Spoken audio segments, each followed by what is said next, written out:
अस्सलाम वालेकुम स्टूडेंट्स। आज हम पढ़ेंगे इलेक्ट्रॉन एफिनिटी के मुतल्लिक। इलेक्ट्रॉन एफिनिटी क्या है? इससे पहले हमने आयनाइजेशन एनर्जी पढ़ा था, energy required to remove electron to form positively charge ion.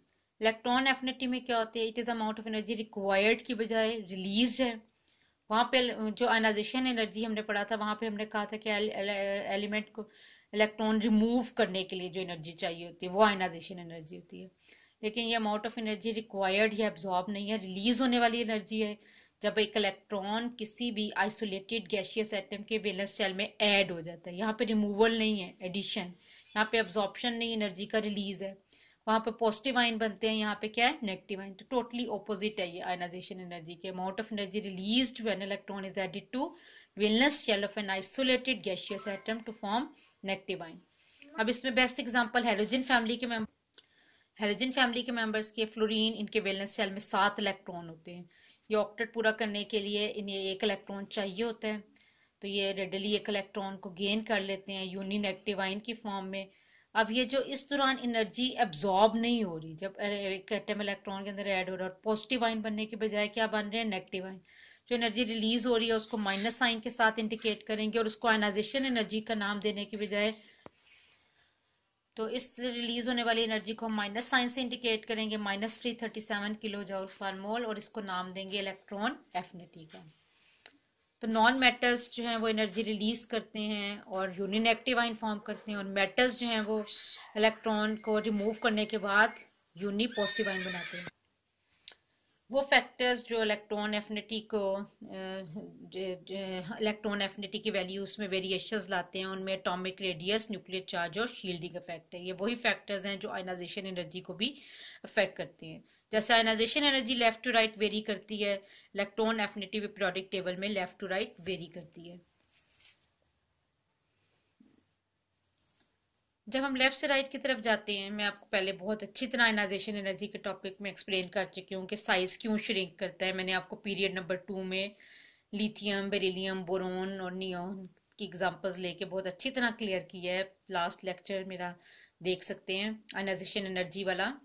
उसमें आपको मैंने बताया है कि लेफ्ट से राइट की तरफ जाते हुए न्यूक्लियर चार्ज तो बढ़ता है लेकिन एटॉमिक साइज श्रिंक कर जाता है, क्योंकि नंबर ऑफ शेल्स सेम रहते हैं। जब हम लेफ्ट से राइट की तरफ किसी भी पीरियड में आते हैं तो लास्ट मेंबर तक पहुंचते हुए साइज श्रिंक हो चुका होता है। अब देखिए, न्यूक्लियस और वैलेंस शेल का आपस में डिस्टेंस जो है वो कम हो गया। कोई भी इलेक्ट्रॉन जब इसके अंदर ऐड होना चाहेगा तो स्मॉल साइज होने की वजह से न्यूक्लियर पुल वैलेंस शेल के ऊपर ज़्यादा एक्सर्ट होगा। न्यूक्लियस ज़्यादा आसानी से उस इलेक्ट्रॉन को जो है वो अट्रैक्ट कर सकती है और वो ज़्यादा जल्दी उसके अंदर एंटर हो सकता है। यहाँ पर इलेक्ट्रॉन का एंटर होना ज़रा मुश्किल है। इलेक्ट्रॉन एफिनिटी कम होगी इस एटम की, क्योंकि न्यूक्लियस और वैलेंस शेल बहुत अवे हैं। आने वाले इलेक्ट्रॉन को थोड़ी डिफिकल्टी होगी इसमें ऐड होने की। तो इलेक्ट्रॉन एफिनिटी इस वाले की ज़्यादा है क्योंकि इसका साइज कम है, और न्यूक्लियर पुल वैलेंस इलेक्ट्रॉन के ऊपर साइज छोटा होने की वजह से बहुत टाइट हो जाता है। तो इलेक्ट्रॉन एफिनिटी भी हमेशा लेफ्ट से राइट की तरफ जाते हुए इंक्रीज होती है, और आयनाइजेशन एनर्जी भी मैंने बताया था कि साइज श्रिंक होने की वजह से लेफ्ट से राइट की तरफ जाते हुए इंक्रीज होती है। Electron affinity increases because nuclear pull on valence electron becomes very tight an electron can easily add to the valence shell of an atom to form a uni-negative ion. हमने कहा था electron affinity क्या है? Energy release when electron is added. एक electron ने add होना होता है तो उस दौरान जो एनर्जी रिलीज होती है उसको हम इलेक्ट्रॉन एफिनिटी कहते हैं। इलेक्ट्रॉन एफिनिटी इसकी कम होगी क्योंकि इसमें इलेक्ट्रॉन का ऐड होना मुश्किल है। इसके स्मॉल साइज होने की वजह से न्यूक्लियर पुल वैलेंस इलेक्ट्रॉन पर इतना टाइट है कि आने वाला इलेक्ट्रॉन इजीली इसके अंदर ऐड हो जाएगा। Electron affinity increases because nuclear pull on valence electron becomes very very tight. अभी मैं पिछली आयनाइजेशन एनर्जी वाले टॉपिक में बड़े डिटेल में बता चुकी हूँ कि हर ग्रुप में नीचे जाते हुए न्यूक्लियर चार्ज बढ़ता है, नंबर ऑफ शेल भी बढ़ते हैं, शील्डिंग इफेक्ट प्रोमिनेंट हो जाता है, जिससे न्यूक्लियस और वैलेंस शेल अवे हो जाते हैं और साइज भी बढ़ जाता है। तो जब एक एटम का साइज बढ़ता है तो न्यूक्लियस पुल वैलेंस शेल पे बहुत लेस टाइट हो जाता है। आने वाला इलेक्ट्रॉन उसमें बड़ी मुश्किल से ऐड होता है क्योंकि न्यूक्लियर पुल बहुत वीक होता है वैलेंस शेल पर। तो इलेक्ट्रॉन एफिनिटी बड़े साइज की वजह से डिक्रीज हो जाती है। Down the group electron affinity decreases from top to bottom. Nucleus and valence shell are pulled away and affinity of atom for electron decreases. Down the group जाते हुए जब साइज इंक्रीज होता है तो न्यूक्लियस और वैलेंस शेल अवे पुल हो जाते हैं, और चूंकि वो दोनों एक दूसरे के अवे पुल हो जाते हैं तो न्यूक्लियस की आने वाले इलेक्ट्रॉन के लिए एफिनिटी भी कम हो जाती है, क्योंकि अट्रैक्ट ही नहीं वो कर रहा होता है ज्यादा स्ट्रांगली। तो affinity of atom for electron decreases, thus ionisation energy decreases from top to bottom. आपको शॉर्ट क्वेश्चन अगर आता है down the group electron affinity क्यों डिक्रीज करती है, तो आपने ये बताना है down the group nuclear charge बढ़ने के साथ साथ शेल का नंबर बढ़ता है और न्यूक्लियस और वैलेंस शेल अवे हो जाते हैं। न्यूक्लियर पुल वैलेंस शेल पर बहुत वीक हो जाता है कि आने वाले इलेक्ट्रॉन के लिए उसकी एफिनिटी भी डिक्रीज कर जाती है। जब आने वाले इलेक्ट्रॉन के लिए एफिनिटी कम हो जाएगी तो हम कहेंगे electron affinity decreases from top to bottom. एक एक्सेप्शनल केस हम डिस्कस करेंगे, फ्लोरीन से क्लोरीन नीचे है तो होनी तो क्लोरीन की लो चाहिए इलेक्ट्रॉन एफिनिटी, लेकिन उलट हमें ऑब्जर्व होता है। एक्सेप्शनल केसेस मींस जो रूटीन से हट करूँ, मुख्तलिफ हों, तो फ्लोरीन जो है वो अनयूजुअल बिहेवियर शो करता है, उसकी इलेक्ट्रॉन एफिनिटी जो है वो क्लोरीन के मुकाबले में कम होती है। तो अगर आपको ये क्वेश्चन आ जाता है तो आप बताएंगे इसके लिए रिस्पॉन्सिबल है फ्लोरीन का स्मॉल साइज। इसमें दो ही शेल होते हैं, के और एल, तो ये दोनों न्यूक्लियस के इर्द गिर्द थिक इलेक्ट्रॉनिक क्लाउड फॉर्म कर लेते हैं। थिक इलेक्ट्रॉनिक क्लाउड इस बनने की वजह से आने वाले इलेक्ट्रॉन को बहुत ज़्यादा रिपल्शन फेस करनी पड़ती है और वो आसानी से उसमें ऐड नहीं हो पाता।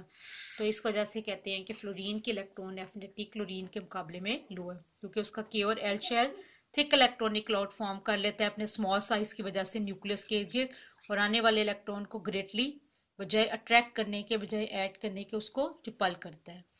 यह वजह है कि फ्लोरीन की इलेक्ट्रॉन एफिनिटी क्लोरीन के मुकाबले में लो है।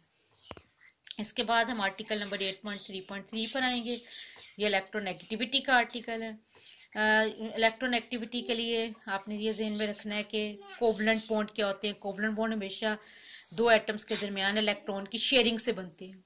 देखें, कोवलेंट बॉन्ड दो सिमिलर एटम्स के दरमियान भी बन सकता है, जैसे एक AH2 का मॉलिक्यूल है, हाइड्रोजन का मॉलिक्यूल। हाइड्रोजन में जो इलेक्ट्रॉन शेयर हो रहे होते हैं वो दो हाइड्रोजन के दरमियान हो रहे होते हैं, लेकिन HCl के केस में वो दो डिसिमिलर एटम्स के दरमियान शेयर हो रहे होते हैं। तो कभी कभी कोवलेंट बॉन्ड दो सिमिलर एटम्स के दरमियान भी बनता है, जैसे कि HCl है, HF का मॉलिक्यूल है। तो जब दो डिसिमिलर एटम्स के दरमियान कोवलेंट बॉन्ड बनता है तो उनमें से कोई ना कोई एक एटम ऐसा होता है जो शेयर होने वाले इलेक्ट्रॉन पेयर को अपनी तरफ ज़्यादा अट्रैक्ट करने की टेंडेंसी रखता है। तो उस टेंडेंसी की वजह से एक एलिमेंट के ऊपर पार्शियल नेगेटिव चार्ज आ जाता है, दूसरे के ऊपर पार्शियल पॉजिटिव चार्ज आ जाता है, तो हम कहते हैं कि वो पोलर बॉन्ड बन गया। तो इलेक्ट्रोनेगेटिविटी की डेफिनेशन यही है कि tendency of an atom to attract a shared pair of electron more toward itself, कि अगर किसी भी एलिमेंट की शेयर्ड पेयर ऑफ इलेक्ट्रॉन को अट्रैक्ट करने की टेंडेंसी दूसरे वाले के मुकाबले में ज़्यादा हो तो हम इस फिनोमेना को कहते हैं इलेक्ट्रोनेगेटिविटी। जितना इलेक्ट्रोनेगेटिव एलिमेंट ज़्यादा होगा उतना शेयर्ड पेयर ऑफ इलेक्ट्रॉन को अपनी तरफ अट्रैक्ट ज़्यादा करेगा, जितना कम होगा उतना कम करेगा। जो इलेक्ट्रोनेगेटिव एलिमेंट्स होते हैं वो हमेशा अपने ऊपर पार्शियल नेगेटिव चार्ज एक्वायर कर लेते हैं। हाइड्रोजन और हाइड्रोजन में इलेक्ट्रॉन शेयर होते हैं, सिंगल कोवलेंट बॉन्ड बनता है, एक हाइड्रोजन एक इलेक्ट्रॉन कंट्रीब्यूट करता है, दूसरा दूसरे।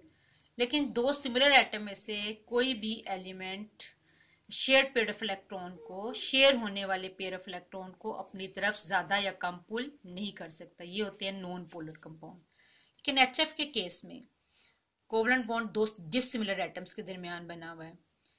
पॉलिंग एक साइंटिस्ट ना, उसने बॉन्ड एनर्जीज के डाटा को यूज करते हुए तमाम एलिमेंट्स की इलेक्ट्रोनेगेटिविटीज को कैलकुलेट किया था। तो उसने उसके पॉलिंग की कैलकुलेशन के मुताबिक क्लोरीन जो कि मोस्ट इलेक्ट्रोनेगेटिव एलिमेंट है, इसकी इलेक्ट्रोनेगेटिविटी वैल्यू है 4 और हाइड्रोजन की है 2.1। तो आप देखें इलेक्ट्रोनेगेटिव एलिमेंट कौन है ज्यादा, fluorine. Shared pair of electron दोनों के दरमियान इक्वली शेयर्ड नहीं रहेगा, ये अपनी तरफ ज्यादा अट्रैक्ट कर लेगा और इसके ऊपर कम आ जाएगा। तो इसकी वजह से ये बॉन्ड पोलर कोवलेंट बॉन्ड बन जाएगा, fluorine with partial negative charge and hydrogen with partial positive charge.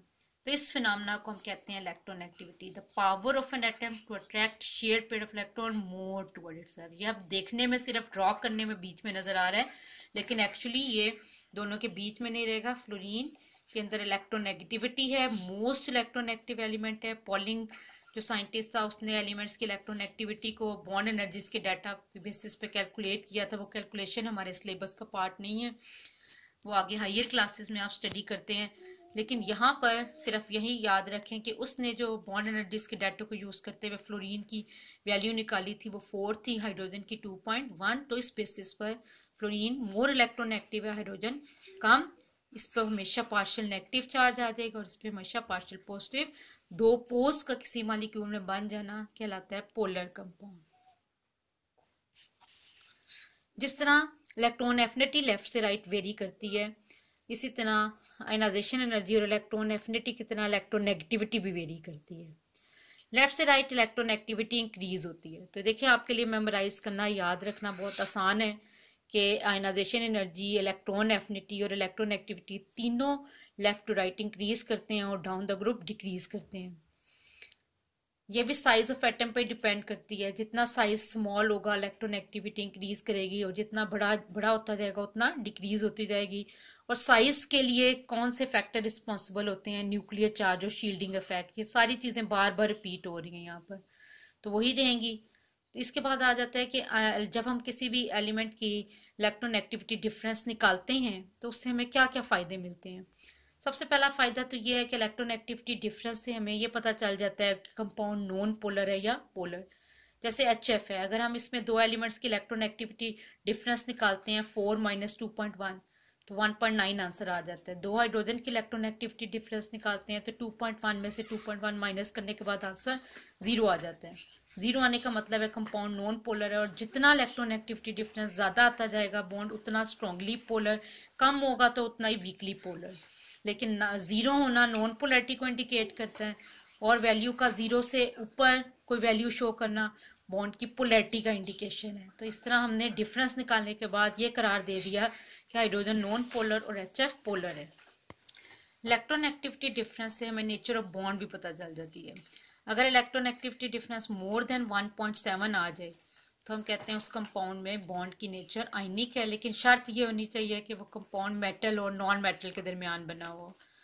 क्योंकि अगर बॉन्ड दो नॉन मेटल्स के दरमियान ही हो और उसका इलेक्ट्रोनेगेटिविटी डिफरेंस 1.7 से ज़्यादा हो तो फिर वो आयनिक बॉन्ड नहीं कहलाता। इलेक्ट्रोनेगेटिविटी डिफरेंस अगर मोर देन 1.7 हो और बॉन्ड मेटल और नॉन मेटल के दरमियान बना हो तो हम उसको कहते हैं कि वो बॉन्ड आयनिक नेचर का बॉन्ड है। अगर इलेक्ट्रोनेगेटिविटी डिफरेंस लेस देन 1.7 है तो इसका मतलब है बॉन्ड में आयनिक बॉन्डिंग नहीं है, उस कंपाउंड के अंदर कोवलेंट बॉन्ड है। अगर electronegativity difference exactly equal to 1.7 आ जाए तो इसका मतलब है जितना इस कंपाउंड में आयनिक करैक्टर है उतना ही कोवलेंट करैक्टर का भी कंट्रीब्यूशन है। आप यूं भी कह सकते हैं इस बात को, 50% उसमें आयनिक बॉन्ड वाले करैक्टर होंगे कंपाउंड में और 50% कोवलेंट। ये पीछे एक्सरसाइज में भी पूछा गया क्वेश्चन कि इलेक्ट्रोनेगेटिविटी डिफरेंस से आप नेचर ऑफ बॉन्ड को कैसे प्रिडिक्ट कर सकते हैं। तो कैसे प्रिडिक्ट कर सकते हैं, आप इलेक्ट्रोनेगेटिविटी डिफरेंस निकाल के वैल्यू देखेंगे। अगर तो मोर देन 1.7 है तो आयनिक, लेस देन 1.7 है तो कोवलेंट, इक्वल टू 1.7 है तो इसका मतलब है कि इसमें ना तो मुकम्मल तौर पर आयनिक की डोमिनेंस है ना कोवलेंट की, बल्कि दोनों करैक्टर इक्वली कंट्रीब्यूट हो रहे हैं, 50% आयनिक एंड 50% कोवलेंट।